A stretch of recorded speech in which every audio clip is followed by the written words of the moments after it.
Muy buenos días, mis estimados alumnos. El día de hoy, 22 de marzo del 2019, vamos a dar inicio a la clase relacionado al curso de Sistema Penitenciario y Políticas de Reinserción. Como todos es sabido, la problemática que está padeciendo el país, entonces ahora nos vemos en la necesidad de dar esta clase de manera virtual, en la cual pues yo procedo a grabar la misma, se les hace llegar para que ustedes hagan el análisis respectivo, y de esa cuenta vamos a iniciar con la clase. Nos toca ver ahora el módulo 2, donde está sustentado el marco jurídico del sistema penitenciario,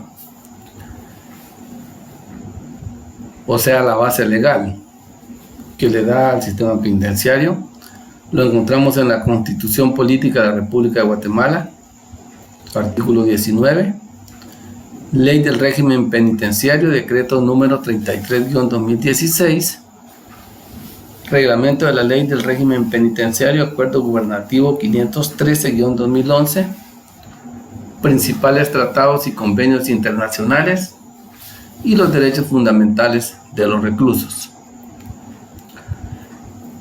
Primeramente comenzamos viendo la Constitución Política de la República de Guatemala en su artículo 19, el cual hace 8 días lo explicamos de forma detallada cada uno de su contenido, de los numerales, del inciso A al B. Pusimos ejemplos, por lo tanto vamos a obviar este tema, toda vez que ya fue explicado en clase.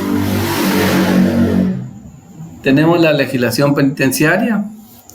Esto es muy importante porque debemos verificar que anteriormente a la Ley del Régimen Penitenciario, el funcionamiento del régimen se regulaba por un acuerdo gubernativo que data del año 1985. Este acuerdo regulaba únicamente la organización de la institución, es decir, del sistema penitenciario, sin entrar a detalle sobre la manera como se desempeñaba. Ya en octubre del año 2016 fue publicada la Ley del Régimen Penitenciario y entra en vigencia el 7 de abril del 2007. Vayan tomando nota porque esta es parte ya del examen del segundo parcial. La Ley del Régimen Penitenciario responde a una reforma penitenciaria donde ya se va abordando toda la normativa inquisitiva y con miras en la seguridad y rehabilitación de las personas privadas de libertad. Cuando hablamos que se va abandonando la normativa inquisitiva, aquí lo que se refiere es en este sistema inquisitivo, a manera de conocimiento y que ustedes lo sepan, era el que se aplicaba en aquel tiempo antes de nuestro Código Procesal Penal vigente o actual, que entró en vigencia en 1 de julio de 1994. Anterior a ese Código Procesal Penal teníamos un proceso eminentemente inquisitivo, donde la persona privada de libertad no tenía derechos a defensa, no tenía derecho a aportar prueba, el juez lo condenaba con la prueba que se ofrecía. En este sistema inquisitivo, el juez investigaba, el juez acusaba y el juez condenaba. No había esa libertad de igualdad o ese principio de igualdad en el cual tanto la parte sindicada como la parte agraviada u ofendida tenían el mismo derecho o las mismas oportunidades, partiendo del principio de igualdad. Ya en nuestra Constitución Política, en su artículo 4, regula el principio de igualdad, nos dice que los hombres y mujeres son iguales en dignidad y derechos. Es decir, que ya en este régimen penitenciario surge con la intención de ir abandonando esta normativa inquisitiva, como repito, donde la persona sindicada desde que entraba o era sujeta a un proceso penal, ya era directamente condenada, aún así no hubiera cometido el delito.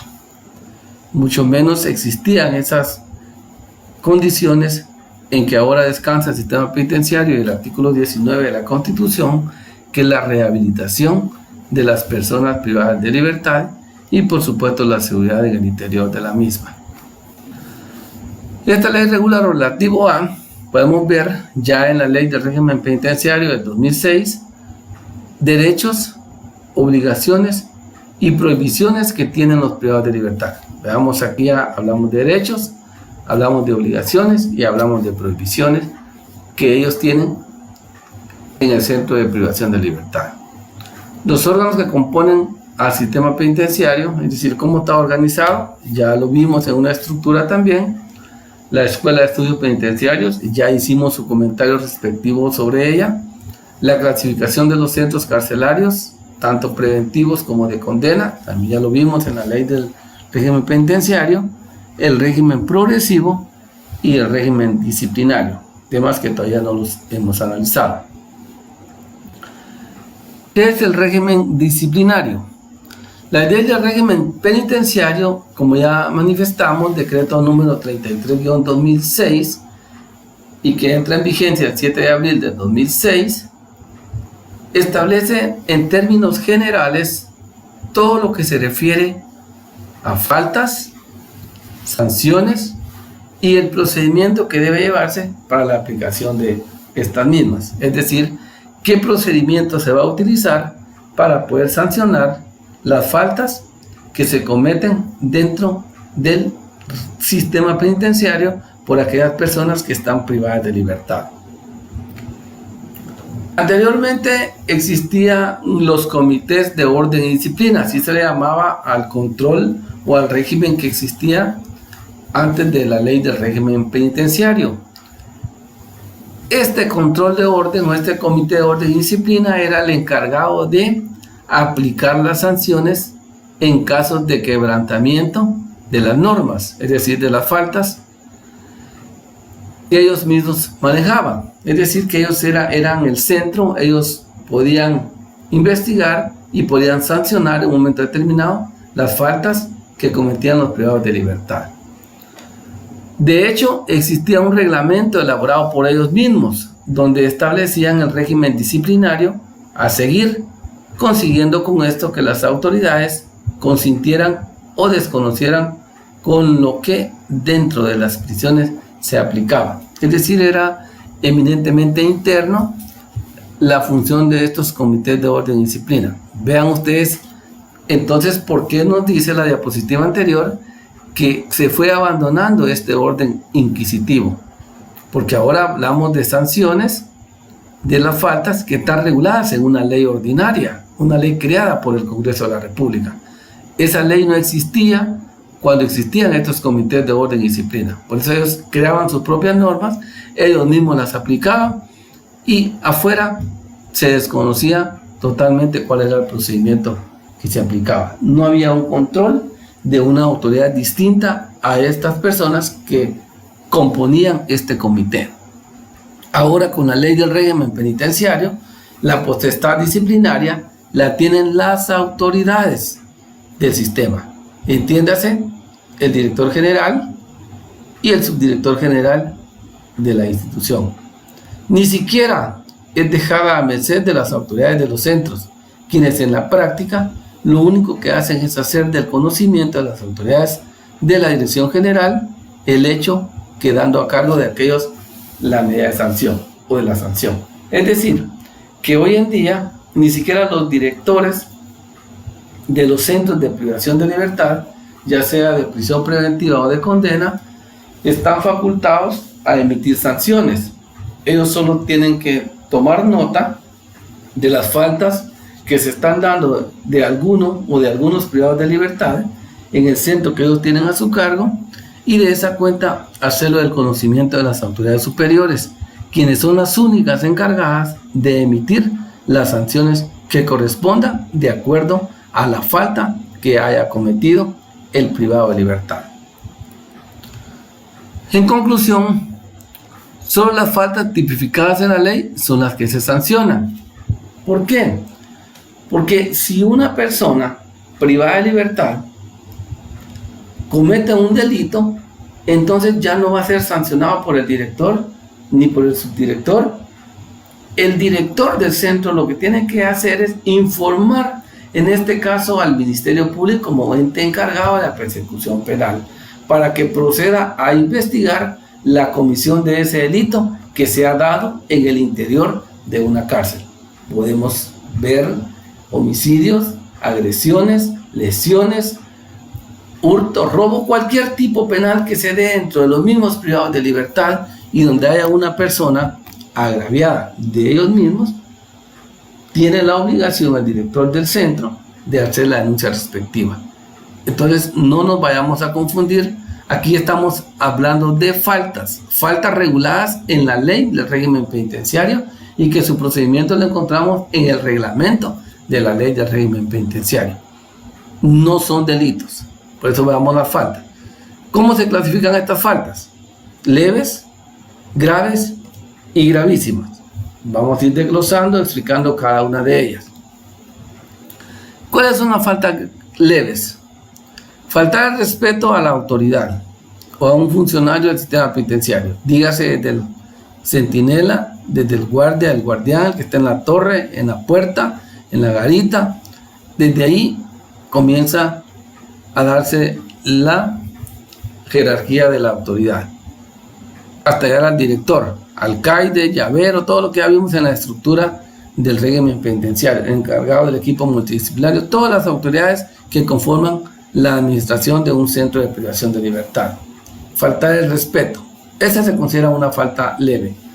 Insultar a otro recluso o a cualquier persona que esté dentro del centro de detención, esa también es una falta leve. Es decir, dirigirse con palabras fuera de, por decir así, de la moral, aunque ya explicamos que es la moral para unos, que es la moral para otros, pero hablemos de palabras que en un momento dado pueden causar un daño psicológico a aquella persona que lo está sufriendo. Esa es una falta leve. O aquellas personas que están dentro del centro de detención. Podría ser una visita o pudiera ser alguien que ande haciendo un trabajo que haya sido requerido dentro del sistema. Provocar daños mínimos a las instalaciones al centro de detención. ¿Cuáles podrían ser esos daños mínimos? Pintarla tal vez. Sí, manchar. Son daños mínimos a las instalaciones. Destruir un candado. No sé, daños mínimos. Los baños, duchas, regaderas, como le llamamos. Esos son daños mínimos. También se consideran faltas leves que provocan las personas privadas de libertad. ¿Cuáles son las sanciones a estas faltas leves? Una es amonestación escrita, es decir, que al privado de libertad, al haber sido probada esa falta leve que él ha cometido, la sanción va a ser amonestarlo por escrito. Esto quiere decir que ya tiene una amonestación por escrito y a la próxima pues ya serían 2 y eso va a repercutir en la conducta de él para en un momento determinado él pueda ser beneficiado con una libertad condicional o con una prelibertad. Esas son las consecuencias que le pueden afectar a él este tipo de amonestaciones. 2. Restricción de la visita de la familia por una semana. Puede ser otra sanción. Bueno, usted como fue sancionado por una falta leve, se le impone como sanción que no tiene visitas de ningún familiar por una semana. Y aquí ya vamos, ¿qué se consideran faltas graves? ¿Qué son las faltas graves? Participar o instigar desórdenes colectivos. Aquí ya va subiendo el tono de las faltas. Aquí ya no son leves, sino instigar. Ese es ya en un momento dado, también puede ser un tipo penal. Desórdenes colectivos. Ya el grupo, ya sea en todo general o en un grupo determinado de un sector.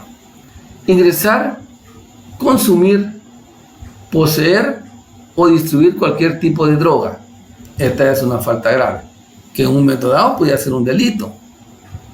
Depende de cómo lo vea el director del centro de prisión de libertad o de privación de libertad.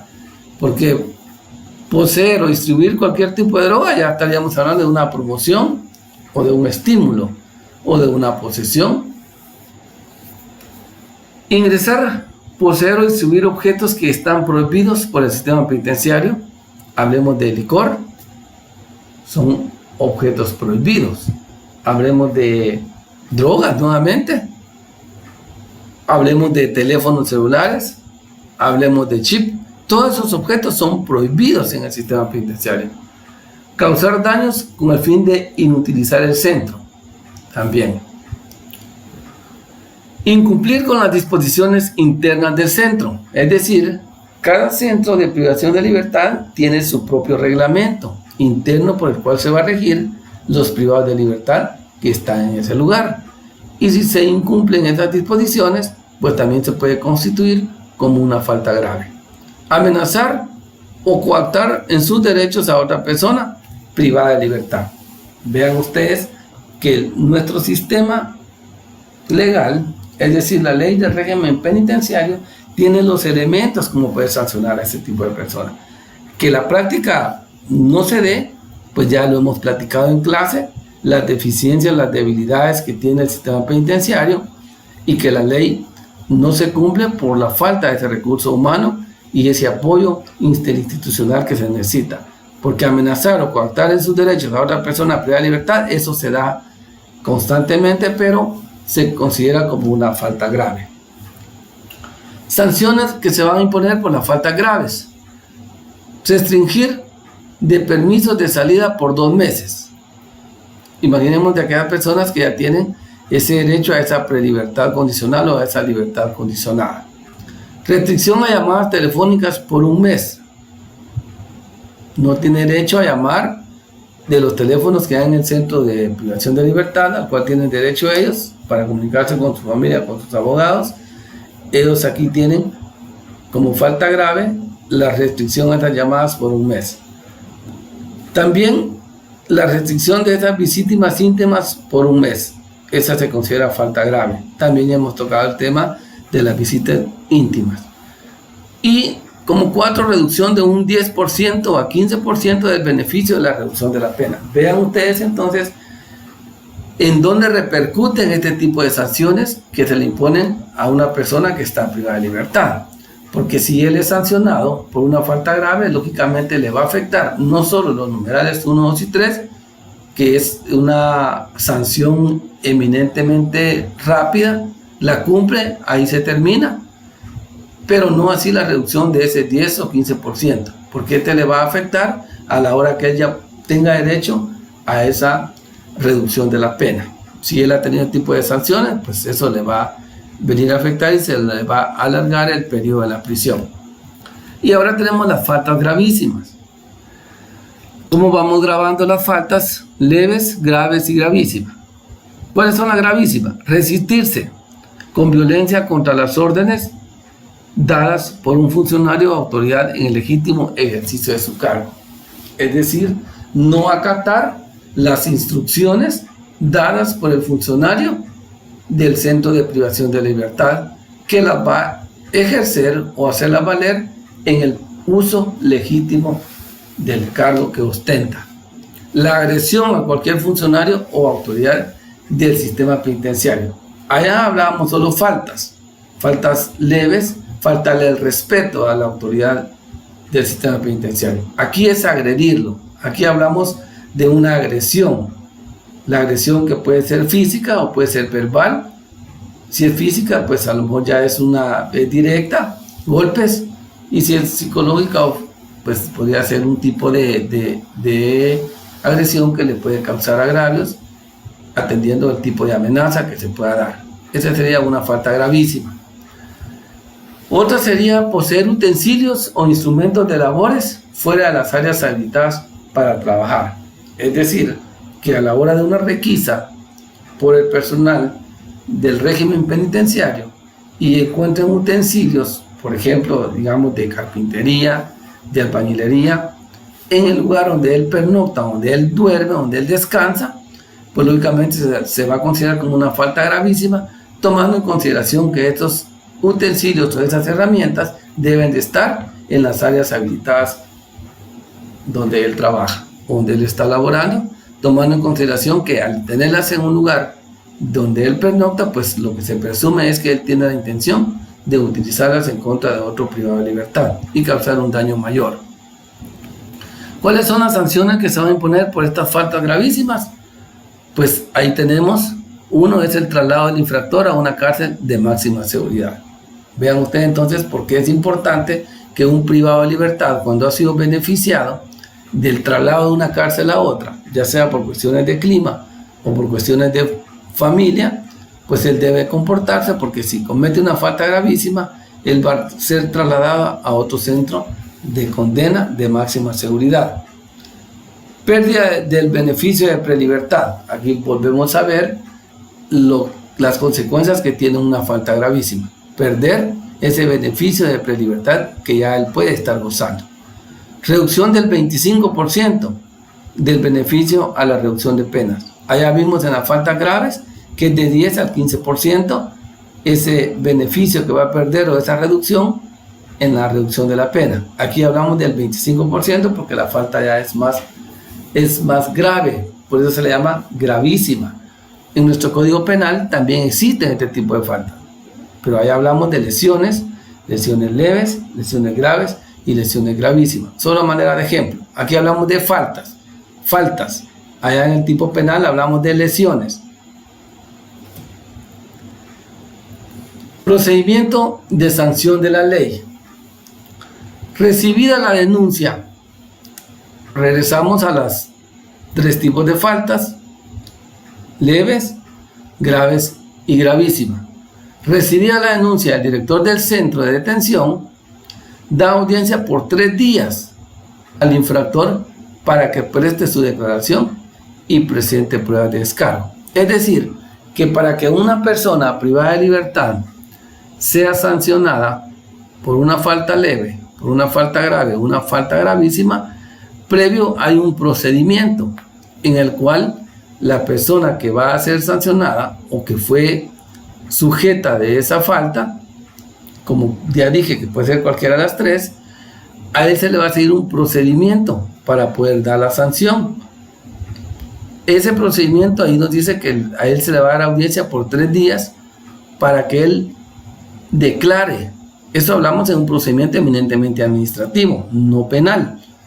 Él va a presentar pruebas, es decir, va a decir por qué lo hizo o por qué no lo hizo, o por qué tenía esa herramienta o por qué tenía ese utensilio prohibido. Él va a demostrar a la autoridad como prueba de descargo por qué él tenía ese tipo de objeto que es prohibido de acuerdo al reglamento interno de la ley de régimen penitenciario.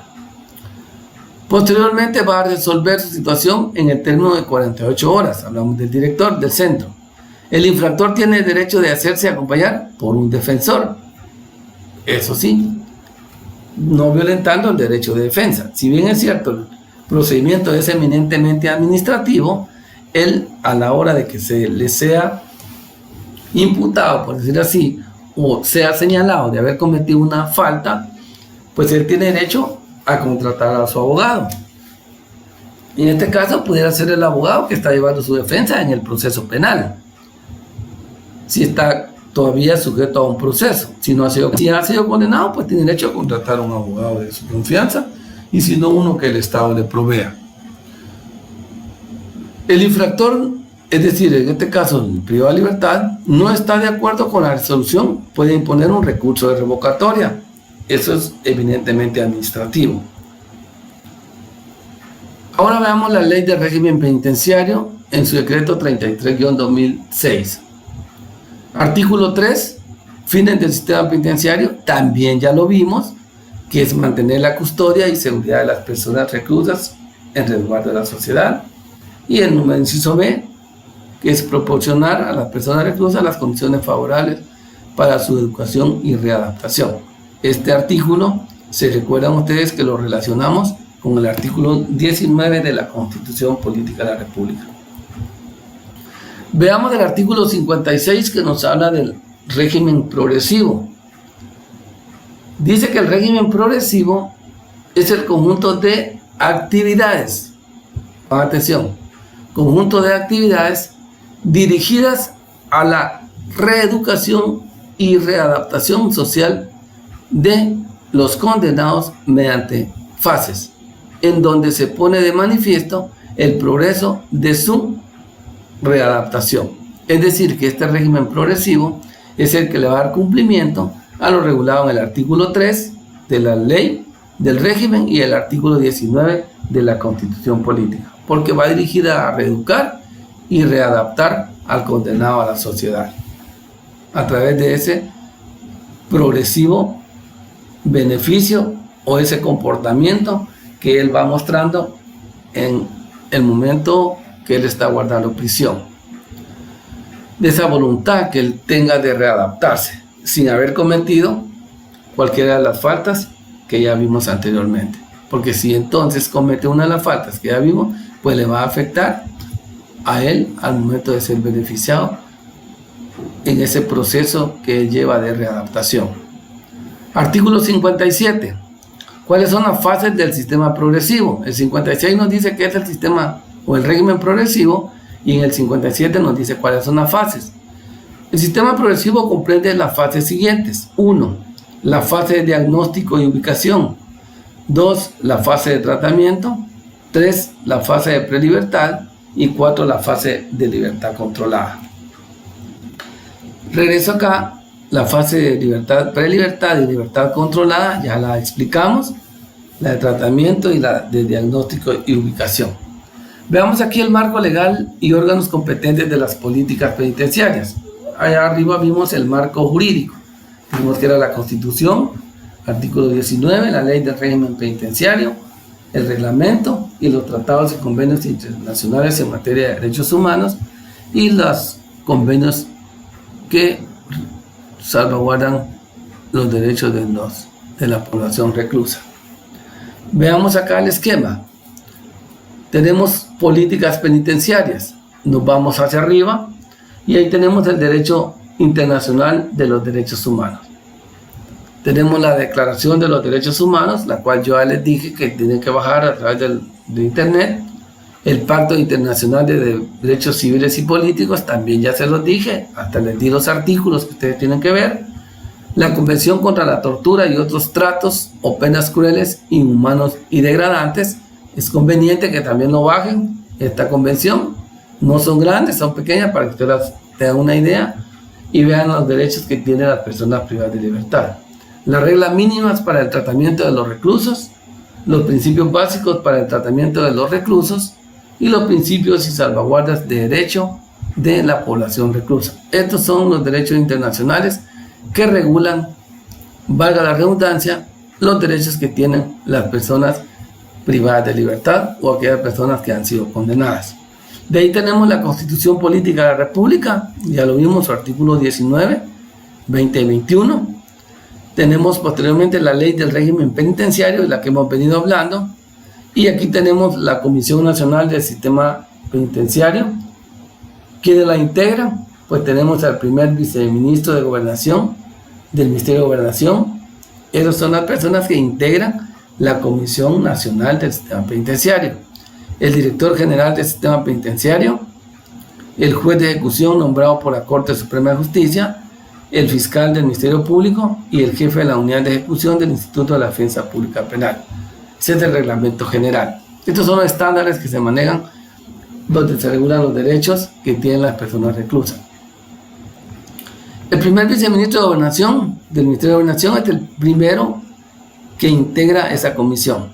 Le sigue el director general, que es nombrado, dijimos, por el ministro de Gobernación. Le sigue el juez de ejecución, que ya lo explicamos también, que es el encargado de darle cumplimiento a las condenas que se le ha impuesto a la persona privada de libertad y de ver su desenvolvimiento, su comportamiento y en un momento dado beneficiarlo con una de las medidas que ya vimos de libertad condicional o prelibertad o una redención de penas, y de igual manera velar porque no se violenten sus derechos humanos establecidos en los derechos internacionales de derechos humanos.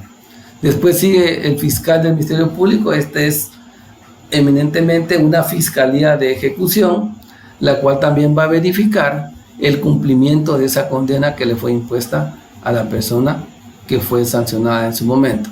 Y también tenemos a la jefatura de la unidad de ejecución del Instituto de la Defensa Pública Penal. Vean ustedes cómo se integra esta comisión, en la cual lo que se pretende es velar porque no se le violenten los derechos a la persona que ha sido condenada. ¿Por qué? Porque ella fue juzgado por el delito que cometió, y por ese delito que cometió a él ya se le impuso una pena. Entonces, por ese delito ya no se le puede venir y violentar sus derechos, a los cuales, como ya vimos en la Constitución, le asisten como persona privada de libertad. De ahí vamos a los tratados internacionales. Tenemos la Convención Americana, como lo hemos venido diciendo, o más conocido como Pacto de San José, que entró en vigencia en 1969, y en su artículo 5 nos habla el derecho a la integridad personal. Es más, dice en su numeral 4, los procesados deben estar separados de los condenados. Cuando hablamos de procesados, se refiere a aquellas personas que están guardando prisión, pero que no han sido condenadas. Lo hemos ya explicado. Son personas que están sujetas todavía a un proceso penal y que todavía no han sido llevadas a un debate oral y público a solventar su situación jurídica. Lo que nos dice acá es que estas personas deberían, ¿verdad? Yo le agrego, estar separados de los condenados, porque en la práctica, ya lo hemos platicado, pues eso no se da.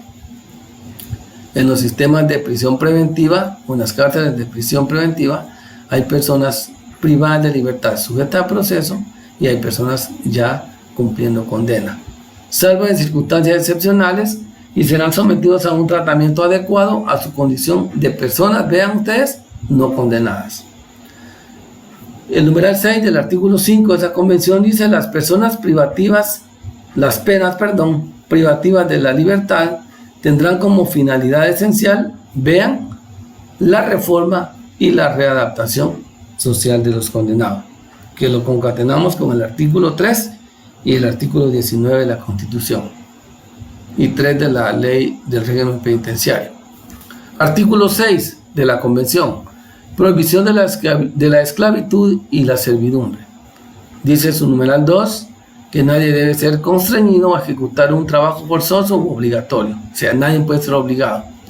En los países donde ciertos delitos tengan señalada pena privativa de la libertad acompañada de trabajos forzosos, esta disposición no podrá ser interpretada en el sentido de que prohíbe el cumplimiento de dicha pena impuesta por juez o tribunal competente.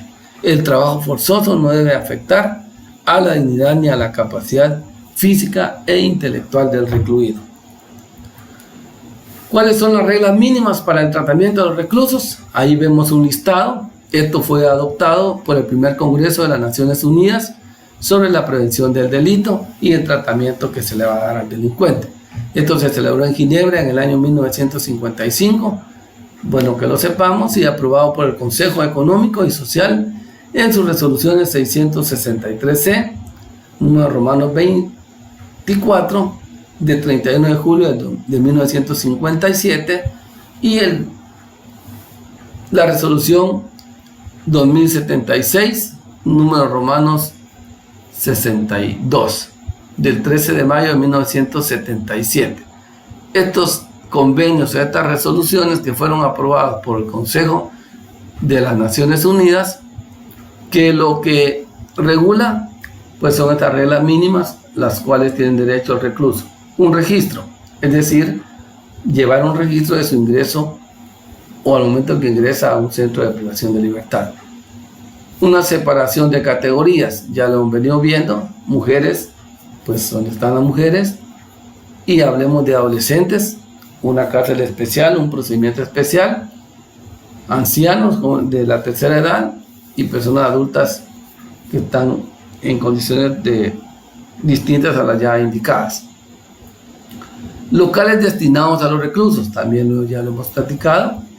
Locales destinados, si hablamos de personas sujetas a proceso penal o personas ya condenadas. Higiene personal es responsabilidad del sistema penitenciario. Esto de acuerdo a las reglas mínimas ya adoptadas por Guatemala en estas resoluciones celebradas en los años ya indicados. Ropa y cama ejercicios físicos, la alimentación, el derecho a la asistencia médica, pues las disciplinas y las sanciones ya las vimos, los medios de coerción, la información y derechos de queja que tienen los reclusos, el contacto con el mundo exterior, es decir, con las visitas familiares, la biblioteca para que enriquecer su conocimiento, debería existir una biblioteca, persona privada de libertad que no tiene nada que hacer, pues les quedaría bien enriquecer su conocimiento a través de leyendo libros si existiera una biblioteca. Religión, pues también tienen derecho a profesar la religión que ellos o la fe que ellos tengan, no se les puede violentar o impedir ese derecho. Depósito de objetos pertenecientes a los reclusos, pues de igual manera debería existir un lugar donde ellos puedan resguardar sus bienes, sus pertenencias. La notificación de defunción, en un caso se diera un deceso de un pariente, la enfermedad o traslado, es decir, el derecho que tienen a ir a un hospital, y el traslado de reclusos, la inspección y trabajo. Esto lo relacionamos con el Código Penal, decreto número 17-73, en su artículo 72, nos habla de la suspensión condicional. Al dictar sentencia, dice el artículo, podrán los tribunales suspender condicionalmente la ejecución de la pena, suspensión que podrán conceder por un tiempo no menor de 2 años ni mayor de 5, si concurrieran los requisitos siguientes. Háganme el favor, me leen el artículo 72 del Código Penal y ahí van a ver en qué casos se le puede beneficiar a una persona privada de libertad que está sujeta a un proceso penal para evitar llevarlo a un juicio, a un debate y que pueda ser condenado.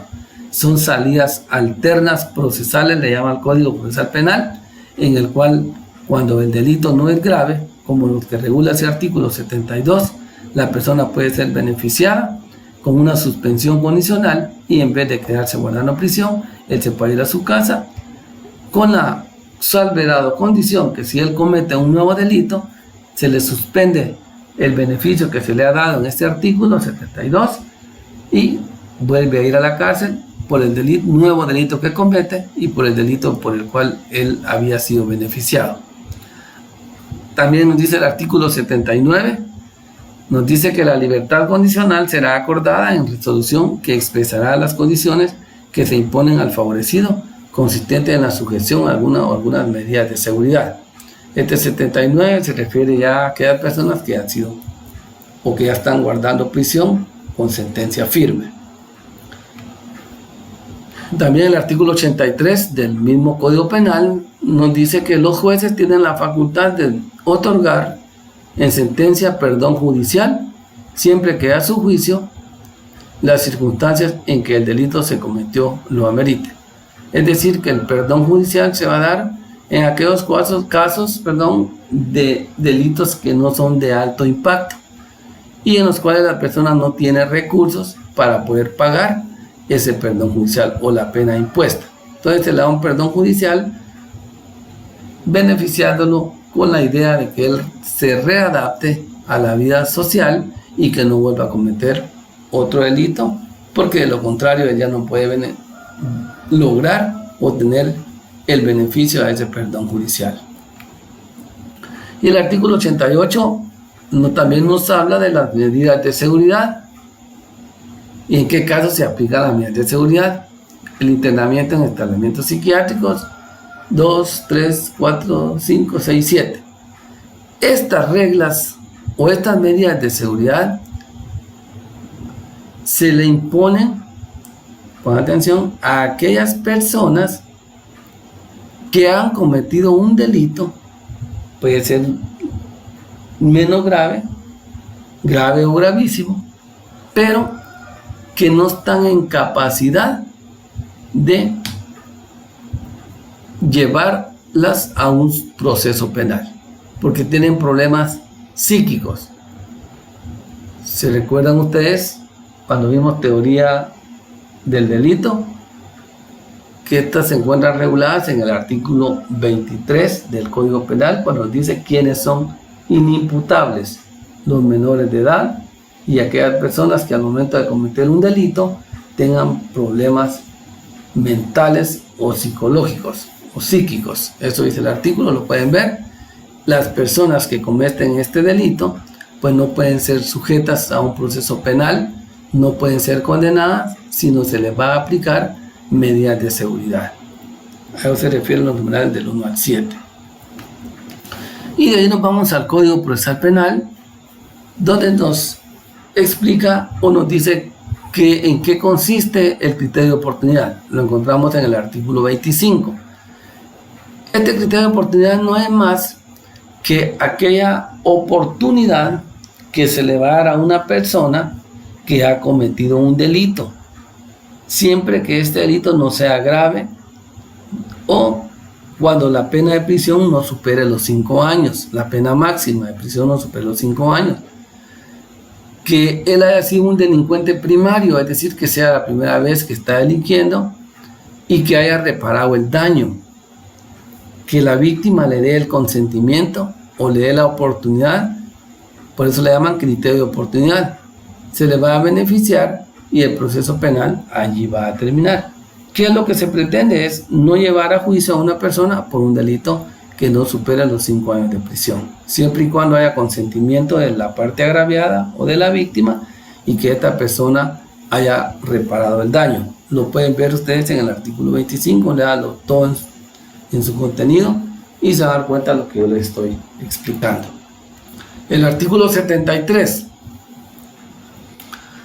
registro de detenciones.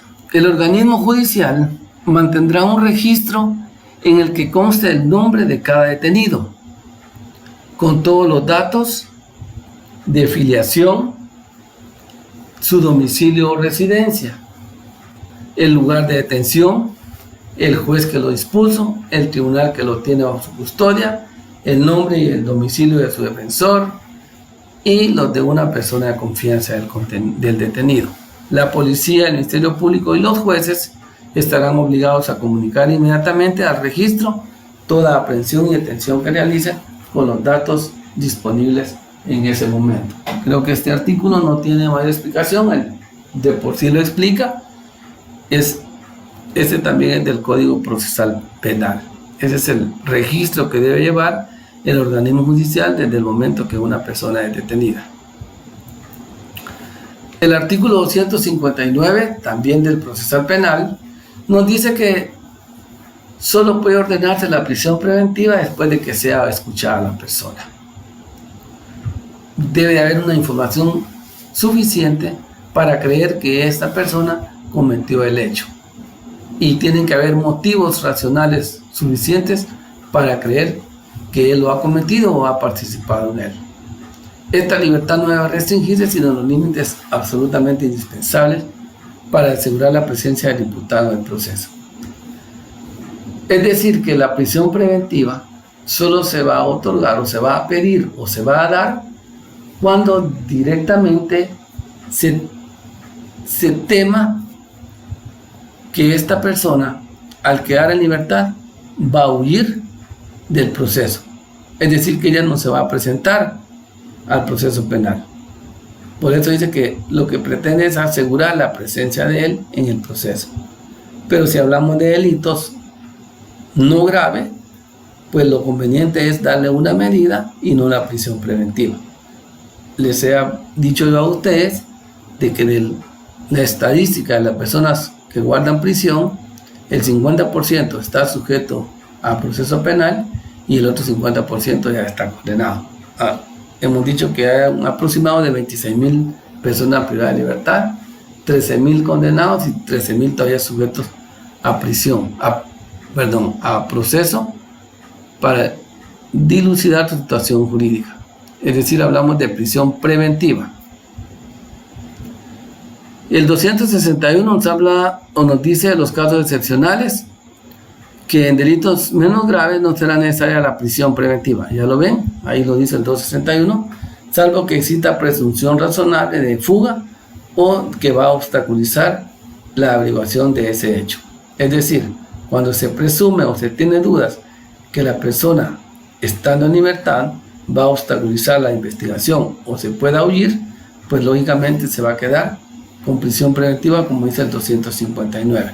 Pero la regla es, o la excepción a la regla es la prisión preventiva. Es decir, que por lo demás, lo que se pretende es la libertad de la persona que está sujeta a un proceso penal. El 264 nos explica qué son las medidas sustitutivas. Ahí ustedes lo pueden ver en su código y en la diapositiva, que se va a aplicar a aquellas personas que pueden gozar de dicho beneficio y que el tipo penal no esté regulado en las prohibiciones que tiene el juez para dar la medida sustitutiva. Usted la va a encontrar en el artículo 264. Léanlo todo en su contenido y cualquier duda yo se las explico. Ahí ustedes pueden ver, son 7 las que tienen como reglas a imponer. Comenzamos desde el arresto domiciliario, que es el 1, y terminamos con la prestación de una caución económica. Repito, si tienen alguna duda, lean el artículo y yo con gusto se los explico en clase, o a través de este medio ustedes me pueden hacer la consulta. Veamos los ejes estratégicos de la política nacional de reformas penitenciarias. Temas transversales, ejes estratégicos, podemos ver que son 10. Ustedes lo leen despacio. Coordinación interinstitucional es el mismo, es el primero, es decir, la coordinación que debe haber entre las instituciones. Esos son los ejes estratégicos de la política nacional, de la reforma que se considera implementar al sistema penitenciario. Ordenamiento administrativo y programación presupuestaria, es lo que hemos venido platicando, el presupuesto. Implementación de la carrera penitenciaria y especialización permanente, también ya hicimos el análisis en su momento de qué necesario es la carrera penitenciaria a través de la Escuela de Estudio Penitenciario. Aplicación estricta del régimen progresivo, también ya lo platicamos. Construcción, remozamiento y modernización de la infraestructura, es súper urgente esa construcción. Los sistemas carcelarios están muy por debajo de las necesidades y de acuerdo a la capacidad y al hacinamiento que hay en las cárceles. La seguridad interna y externa, que también es muy débil. La promoción de la refamiliarización, involucrando comunitariamente a la empresa privada. Esto también es muy importante para poder dar la readaptación y la reinserción de los privados de libertad, generando empleo. Reinserción socioeconómica de las personas privadas de libertad. Me llama la atención cuando veo esta reinserción socioeconómica. Ustedes han visto las noticias en el transcurso de esta semana, donde el presidente actual sale con una bata puesta y dice que esas batas son las que ya comenzaron a elaborar las mujeres privadas de libertad, y en las cuales dice él que están generando el material, es decir, la vestimenta por la cual van a utilizar médicos y enfermeras por la emergencia que está dando, y al mismo tiempo dice que eso va a generar a las privadas de libertad un ingreso económico para poder sostener a su familia. Esta reinserción socioeconómica es importante. Promoción de la paz social, atención especializada a mujeres, hombres, niñez y adolescencia en el ámbito penitenciario. Y los temas transversales, pues aquí ya está el problema, está la anticorrupción, la transparencia administrativa, financiera y técnica, la aplicación del modelo de la ONU de derechos y obligaciones para las personas privadas de libertad. Vean ustedes que siempre aparece ahí la Organización de las Naciones Unidas a través de los derechos que regulan y obligaciones a los privados de libertad. Participación y cooperación de la comunidad, abordaje integral de las personas en posición de desventajas, atención de género y multiculturalidad, también es muy importante, abordaje diferenciado a niñas, niños y adolescentes vinculados al sistema penitenciario. y el monitoreo y control de procesos. Les agradezco mucho la atención que ustedes deban poner a esta presentación y el análisis que cada uno debe hacer de acuerdo a lo explicado en clases, y ustedes pues se les sugiere siempre ahondar en el contenido. Para esa cuenta pues no nos quede ninguna duda. Espero verlos pronto. Mientras tanto vamos a seguir a través de esta vía comunicándonos, esperando se encuentren bien de salud y cumpliendo con las recomendaciones que el señor presidente ha dado a toda la población guatemalteca, y esperemos salir adelante tanto nosotros como nuestra familia. Pasen buen día y nos vemos a la próxima.